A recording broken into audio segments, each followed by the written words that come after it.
sean todos bienvenidos a esta primera lección de la unidad 2, unidad en la que estaremos tratando el reglamento del OIEA sobre el transporte seguro de material radioactivo en su edición 2009. En esta ocasión hablaremos de la estructura del reglamento, el objetivo del mismo, su alcance y las definiciones. Nota importante, la comprensión del alcance así como el manejo de las definiciones son aspectos cruciales para entender el reglamento. Nuestra recomendación es que siempre en caso de duda nos remitamos al alcance y a las definiciones. El objetivo que perseguimos con esta segunda unidad es el siguiente.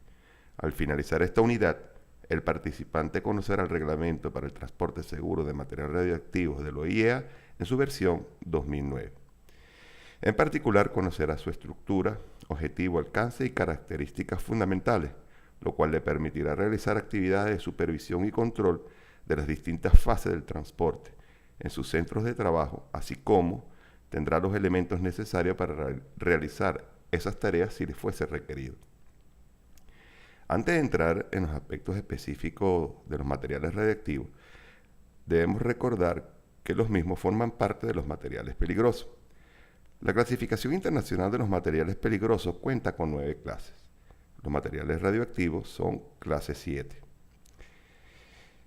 En este sentido, tenemos que el reglamento de transporte está enmarcado en una regulación más amplia, que es justamente la regulación internacional de materiales peligrosos. El reglamento para el transporte seguro de materiales radioactivos del OIEA no es de obligatorio cumplimiento para los países. Cada país deberá desarrollar su reglamentación interna al respecto.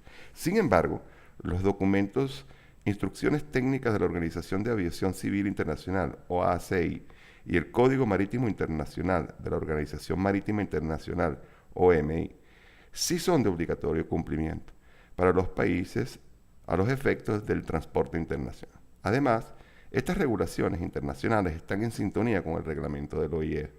En ese sentido, se entiende que de manera indirecta los países deberán adecuarse a dicho reglamento. Hablemos ahora de la estructura del reglamento del OIEA. El reglamento está estructurado en 8 secciones. En la sección 1 se da la introducción al reglamento. En la sección 2 se dan las definiciones a los efectos del reglamento. En la sección 3 trata de las disposiciones generales. La sección 4 trata de los límites de actividad y la clasificación. La sección 5 trata los requisitos y controles para el transporte. En la sección 6 se habla sobre los requisitos relativos a los materiales radiactivos, a los embalajes y a los bultos. La sección 7 está dedicada a los métodos de ensayo y por último la sección 8 trata sobre los requisitos administrativos y de aprobación. Hablemos ahora sobre el objetivo del reglamento. El objetivo del reglamento es establecer requisitos para la seguridad y proteger a las personas, los bienes y el medio ambiente de los efectos de las radiaciones durante el transporte de materiales radiactivos. Como podemos observar, el objetivo del reglamento se encuentra en perfecta sintonía con los objetivos de la protección radiológica que fueron tratados en lecciones anteriores. Ahora bien, esta protección se logra a través de A. La contención del contenido radiactivo, es decir, lograr que el material radiactivo no salga de los embalajes. B. El control de los niveles de radiación externa, es decir, diseñar embalajes con un blindaje adecuado de manera que se respeten los límites de dosis. La prevención de la criticidad, es decir, diseñar bultos y establecer procedimientos de manera que durante la fase del transporte, no ocurra una criticidad accidental. Esto aplica para los materiales fisionables o, precisamente, para aquellos materiales que se utilizarán en reactores nucleares. Y por último, prevenir los daños causados por el calor. Alcances del reglamento. El reglamento aplica a las modalidades de transporte terrestre, aérea y acuática. Se aplica al diseño, fabricación, mantenimiento y reparación de embalaje. Se aplica al diseño y fabricación de fuente. Se aplica a la preparación, expedición, carga, acarreo, almacenamiento, en tránsito, descarga y recepción en destino final de los bultos. Y además considera 3 condiciones de transporte: rutinaria, normal y de accidente. Desde ya podemos observar que el alcance del reglamento es muy amplio. Además del alcance, el reglamento especifica dónde no se aplica. es decir, las exclusiones del alcance. Estas son: el reglamento no aplica al material radioactivo que es parte integrante de los medios de transporte. Por ejemplo, el uranio empobrecido utilizado en las quillas de algunos buques, así como en la instrumentación de naves y aeronaves. No aplica a materiales radioactivos desplazados en instalaciones. Por ejemplo, si una instalación es muy grande, como una mina o una refinería, es necesario trasladar materiales radioactivos de un lugar a otro, no se aplicará el reglamento. En ese caso, aplicarán los procedimientos propios de protección radiológica de esa instalación.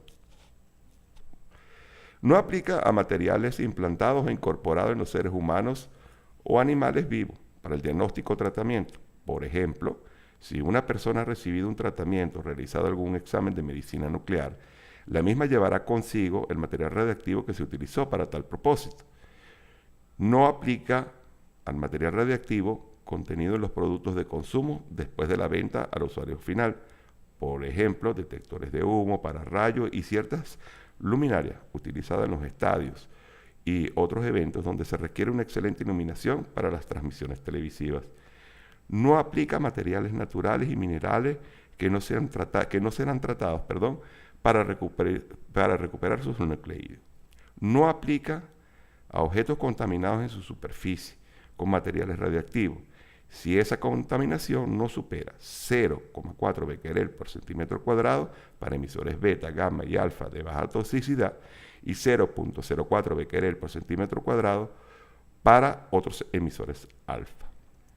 Pasemos ahora a las definiciones. Solo daremos las definiciones más importantes que se utilizarán en el reglamento y que nos servirán para el desarrollo de las lecciones siguientes.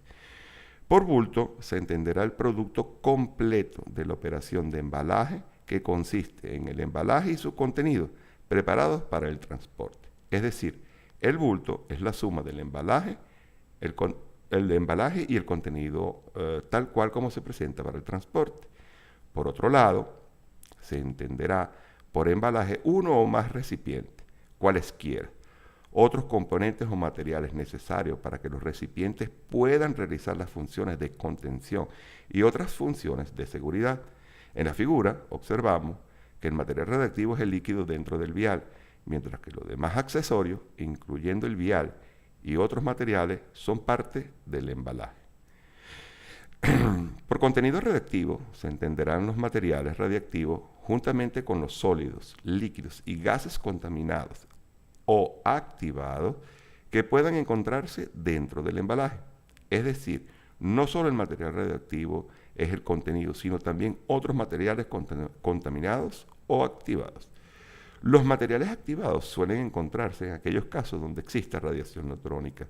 Los neutrones, en sus interacciones con los materiales, suelen hacer reacciones de captura, transformando así el núcleo original en otro isótopo que puede ser radiactivo.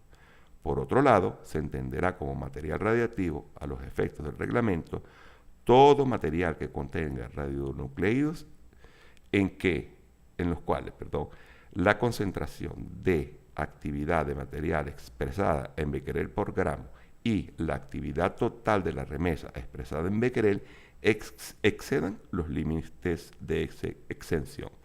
Atención, ambas condiciones deben cumplirse, es decir, la definición contiene en sí misma condiciones para que un material radioactivo, como se entiende normalmente, pueda ser considerado como tal a los efectos del reglamento y por ende su aplicación.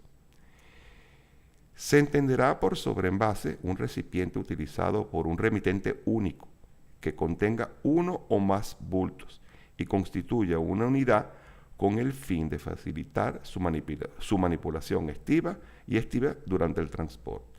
Un ejemplo puede ser cajas de cartón metálicas o de madera que un remitente único utilice para tal fin.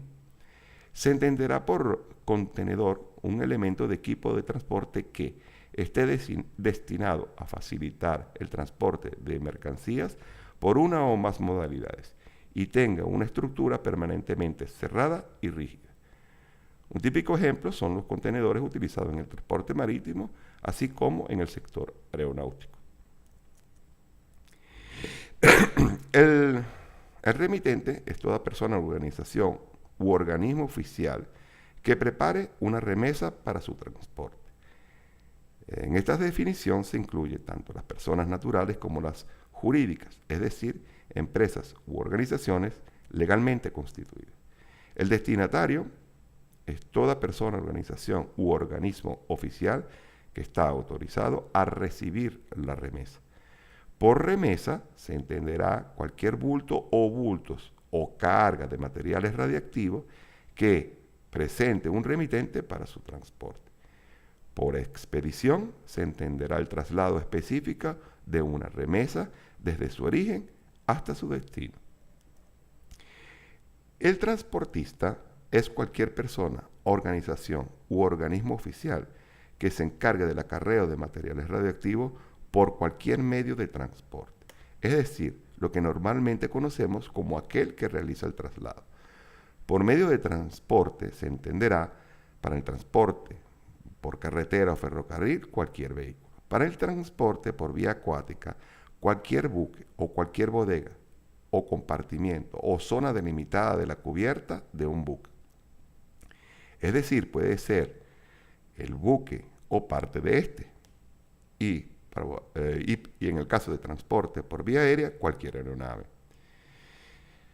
El uso exclusivo es una modalidad de transporte en la que un único remitente realiza la expedición y tiene el uso único del medio de transporte. Todas las operaciones de carga y descarga de la remesa, iniciales, intermedias y finales, se realizarán estrictamente de conformidad con las instrucciones del remitente o del destinatario, cuando se aplica esta modalidad. Y ya para finalizar esta lección tenemos: se entenderá por autoridad competente cualquier órgano o autoridad designada o de otra forma reconocido como tal que entienda en cualquier cuestión relacionada con el reglamento de transporte. En muchos países, las autoridades que regulan el uso de materiales radiactivos pueden ser diferentes de otras autoridades que regulan el transporte. Esto debe estar bien definido en las regulaciones internas de cada país. También es muy frecuente ver una armonización de las diferentes competencias entre las autoridades de un mismo país. Tal es el caso de los Estados Unidos de América, donde intervienen la NRC, el DOE y el DOT, es decir, la Nuclear Regulatory Commission, el Departamento de Transporte y el Departamento de Energía. Por materiales de baja actividad específica, BAE, se entenderán los materiales radiactivos que, por su naturaleza, tienen una actividad específica limitada, es decir, poca actividad y gran cantidad de masas. Por objeto contaminado en la superficie, OCS, se entenderá un objeto sólido, que no es en sí radioactivo, pero que tiene materiales radioactivos distribuidos en su superficie. Atención, un objeto sólido activado no es un objeto contaminado en su superficie. Muchas gracias por su atención y hasta la próxima.